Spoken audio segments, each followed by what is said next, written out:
Morning. मैं Srivastava sir कक्षा 12 भूगोल का 5वां अध्याय लेकर के आया हूँ। हाँ, ध्यान दीजिएगा। ना संघर्ष ना तकलीफ तो क्या मजा है जीने में। ना संघर्ष ना तकलीफ तो क्या मजा है जीने में। बड़े बड़े तूफान थम जाते हैं जब आग लगी हो सीने में। इसी क्रम में हम बढ़ते हैं अगला 5वां अध्याय, प्राथमिक क्रियाएं। ठीक है, प्राथमिक क्रियाएं पढ़ेंगे। प्राथमिक क्रियाओं को जानने से पहले हम जानते हैं कि मानव क्रियाएं या आर्थिक क्रियाएं किसे कहा जाता है। मानव क्रियाएं किसे कहते हैं या आर्थिक क्रियाएं किसे कहते हैं, इसको जानना अति आवश्यक है। तो मनुष्य अपनी आजीविका चलाने हेतु जिन कार्यों को करता है उनको हम मानव क्रियाएं कहते हैं। जैसे मान लीजिए वो अपना पेट भरने के लिए, अपने जीवन यापन करने के लिए जो भी कार्य करता है वह मानव की क्रियाएं कहलाती है। या मानव के ऐसे कार्य जिनसे आय प्राप्त होती है उनको आर्थिक क्रिया कहते हैं। मानव जो भी कार्य करता है जिनसे उसको धन प्राप्त होता है वह जो है क्या कहलाती है, आर्थिक क्रिया कहलाती है। जैसे प्राकृतिक वस्तुओं का एकत्रण, प्राकृतिक वस्तुओं का एकत्रण, आखेट, पशुचारण, मछली पालना पकड़ना, लकड़ी काटना, खनन, कृषि, परिवहन, खनन मीन्स खुदाई, कृषि, परिवहन, व्यापार, चिकित्सा, शिक्षा आदि, ये सभी कार्य जो है मानव क्रियाओं के अंतर्गत आते हैं। इनको 4 भागों में बांटा जाता है। इसको मानव क्रियाओं को 4 भागों में बांटा जाता है। पहला है प्राथमिक क्रिया, दूसरा द्वितीयक क्रिया, तीसरा तृतीयक क्रिया, चौथा है चतुर्थक क्रिया। तो आज हम इस अध्याय में प्राथमिक क्रिया के बारे में जानेंगे। द्वितीयक क्रिया के लिए अगला अध्याय 6वां और तृतीयक और चतुर्थक क्रिया के लिए हम 7वां अध्याय पढ़ेंगे। इसके नाते विशेष रूप से आप प्राथमिक क्रिया पे ध्यान दें। प्राथमिक क्रिया क्या कहलाती हैं? वे क्रियाएं जिनके लिए मानव प्रत्यक्ष रूप से प्रकृति पर आधारित होता है। यानी मानव पूर्ण रूप से किस पे आधारित होता है? प्रकृति पर आधारित होता है। वह क्रिया क्या कहलाती है? प्राथमिक क्रिया कहलाती है। जैसे कृषि करना, ठीक है, कृषि भी जो है हम प्रकृति के ऊपर निर्भर रहते थे या रहते हैं लगभग। पशुपालन, खनन, ये सभी कार्य जो है हमारे प्राथमिक क्रिया के अंतर्गत आते हैं। प्राथमिक क्रिया में आता है सर्वप्रथम आखेट। आखेट वह भोजन संग्रह। आखेट किसको कहते हैं? आखेट का मतलब होता है शिकार करना और भोजन का मतलब होता है भोजन जुटाना। या आखेट एवं भोजन हमारा क्या है? प्राचीनतम ज्ञान है, बहुत प्राचीनतम ज्ञान है, जिसमें मानव सभ्यता के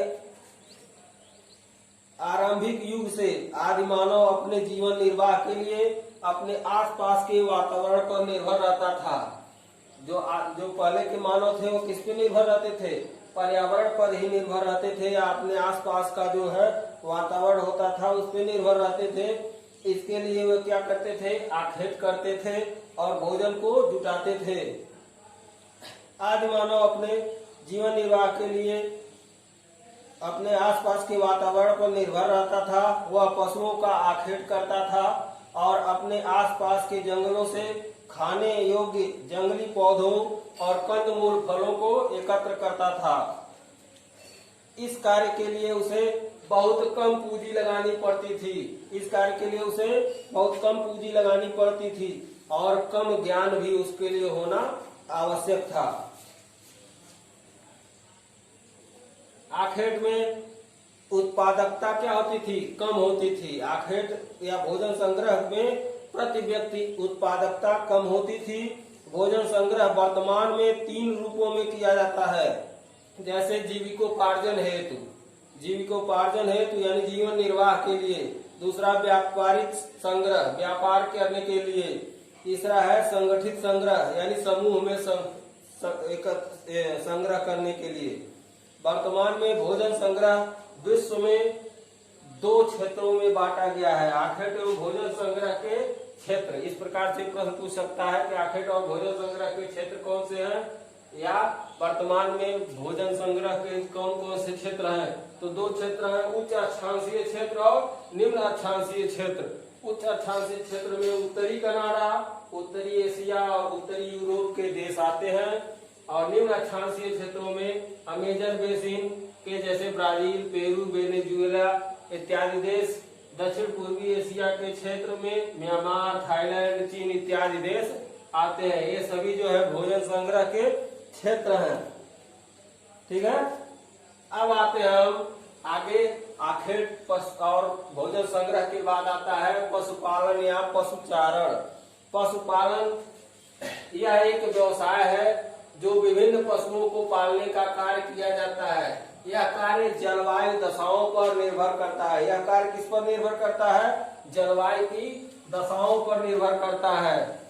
जैसे घास के मैदानों में गाय, बैल और घोड़े का पालना, मरुस्थलों में ऊंट का पालन और पर्वतों पर याक का पालन, यह सभी जो है पशुपालन के अंतर्गत आते हैं और यह जो है जलवायु पर निर्भर होते हैं।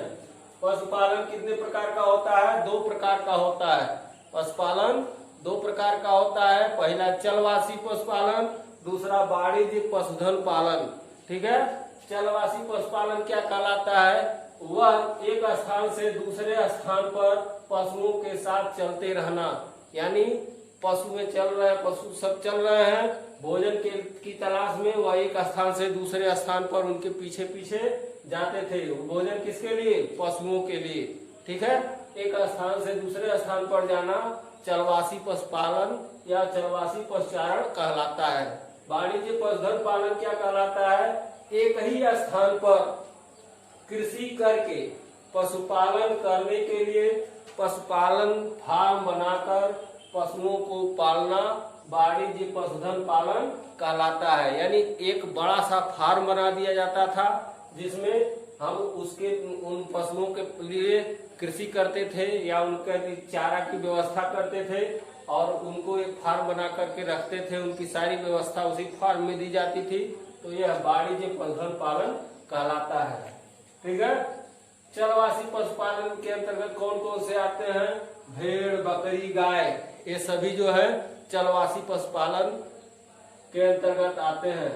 और गाय वाणिज्य पशुधन पालन के लिए, दूध के लिए हम गाय भैंस का पालन करते हैं, मांस के लिए मुर्गे, मछली और बकरी का पालन करते हैं। ठीक है, चलवासी पशुपालन में धन नहीं लगता है या यदि लगता भी है तो बहुत कम लगता है, लेकिन वाणिज्य पशुधन पालन के लिए पूंजी प्रधान होती है, यानी धन लगा करके ही कार्य किया जाता है। यदि धन नहीं रहेगा तो आप वाणिज्य पशुधन पालन नहीं कर पाएंगे। चलवासी पशुचारण के लिए चारे के लिए फसल नहीं उगाई जाती थी, यानी वह पशु जो है एक स्थान से दूसरे स्थान पे जाते थे, वहाँ चारा अपने आप मिल जाता था, इसलिए उनके लिए फसल नहीं उगाई जाती थी।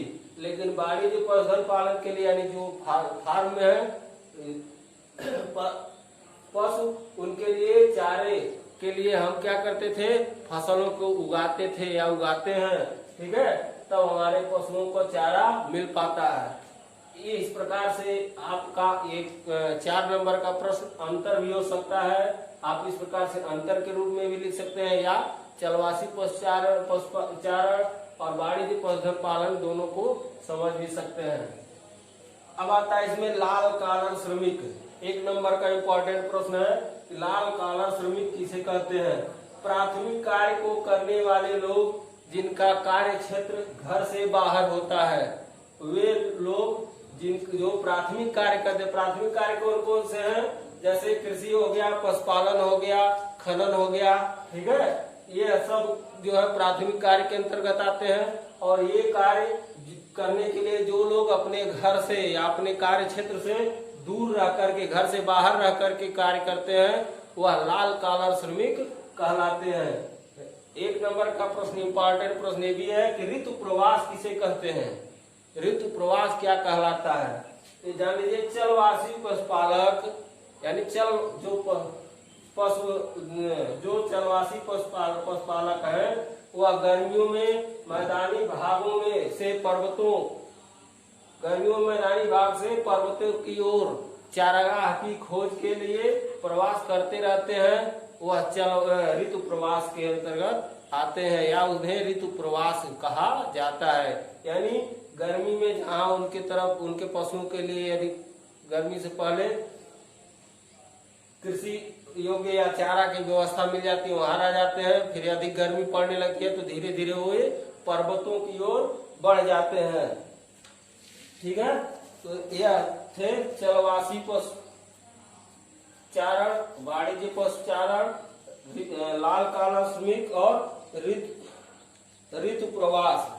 ठीक है, अगला नेक्स्ट वीडियो में हम लोग पढ़ेंगे खनन और कृषि के बारे में। Thanks for watching.